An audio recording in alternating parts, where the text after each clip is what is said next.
ഞാൻ എപ്പോഴും വിചാരിക്കും കേക്കിന്റെ വീഡിയോസ് എടുക്കണം, അതേമാതിരി തന്നെ കണ്ടിന്യൂസ് ആയിട്ട് കേക്കിന്റെ വീഡിയോസ് ഇടണം എന്നൊക്കെ.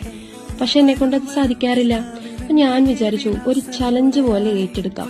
എന്നോട് തന്നെ ഒരു ചലഞ്ച്, 10 ദിവസം അടുപ്പിച്ച് കേക്ക്സിന്റെ വീഡിയോസ് ഇടണം. അങ്ങനെ ഞാൻ ചലഞ്ച് അക്സെപ്റ്റ് ചെയ്ത് സ്റ്റാർട്ട് ചെയ്യാണ്. അപ്പൊ ആദ്യത്തെ കേക്ക് പിസ്ത കേക്ക് തന്നെ ആവട്ടെ. എനിക്ക് ഏറ്റവും ഇഷ്ടമുള്ളതും ചെയ്യാനും എളുപ്പമാണ്, അതേമാതിരി തന്നെ കാണാനൊരു പ്രത്യേക ലുക്കുള്ള ഒരു കേക്കാണ് പിസ്ത കേക്ക്. അങ്ങനെ ഞാൻ പിസ്ത കേക്കിന്റെ എല്ലാവിധ കാര്യപരിപാടികളൊക്കെ ചെയ്തു. അപ്പൊ ഈ കേക്ക് എനിക്ക് പള്ളിയിൽ നിന്ന് കിട്ടിയ ഓർഡറാണ് കേട്ടോ. ഞങ്ങളുടെ കൊച്ചച്ഛന്റെ ഫീസ്റ്റ് ആയിട്ട് പള്ളിയിൽ നിന്ന് എനിക്ക് കിട്ടിയൊരു ഓർഡറാണ്. അതുകൊണ്ട് തന്നെ വളരെ സിമ്പിൾ ആയിട്ടാണ് സംഭവം ചെയ്തത്. ഓൾറെഡി പറഞ്ഞിട്ടുണ്ടായിരുന്നു ക്രീം കുറച്ച് മതിയെന്ന്. ഓക്കെ, എന്നാ പിന്നെ അത് മതി. അങ്ങനെ ഞാൻ ക്രീമൊക്കെ കുറച്ചൊക്കെ ഇട്ട് നല്ലൊരു അടിപൊളി പിസ്ത കേക്ക് ഉണ്ടാക്കി.